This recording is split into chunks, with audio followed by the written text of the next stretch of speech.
Guntur corporation standing committee ఎన్నికలు ఉత్కంఠంగా మారాయి. ఈ ఎన్నికల్లో విజయం సాధించేందుకు అధికార ప్రతిపక్షం రాజకీయ ఎత్తుగడలతో వ్యూహాత్మకంగా వ్యవహరించాయి. అది ఏ రేంజ్ కి వెళ్లిందంటే చివరికి క్యాంపు రాజకీయాల వరకు కొనసాగింది. సోమవారం స్టాండింగ్ కమిటీ ఎన్నికల్లో కార్పొరేటర్లు ఓటు వేసేందుకు నగరపాలక సంస్థకు చేరుకున్నారు. టీడీపీ క్యాంపులో మొత్తం 29 మంది కార్పొరేటర్లు ఉన్నారు.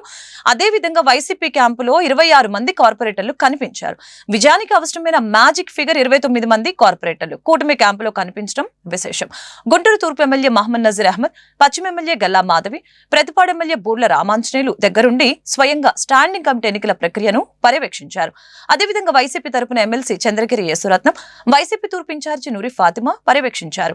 ఎలాంటి అవాంఛనీయ సంఘటనలు జరగకుండా పోలీసులు భద్రతా చర్యలు చేపట్టారు. పోలింగ్ ప్రక్రియను కార్పొరేషన్ సిబ్బంది సమర్థవంతంగా నిర్వహించింది. సభ్యులు ఈరోజు ఎన్నికల్లో గెలవబోతా ఉన్నారు.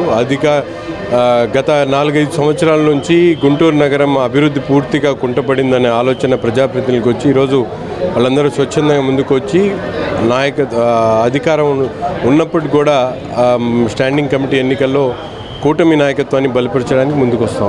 6 పరిస్థితుల్లో భారీ మెజారిటీతో గెలవబోతున్నాం. ప్రభుత్వం వచ్చిన తర్వాత అభివృద్ధిని చూసి దీని పరుగులు పెట్టే విధానం చూసి మీరు చూశారు. వైసీపీ నుంచి ఎంతోమంది ఇందులోకి ఆకర్షితులై రావడం చూశారు.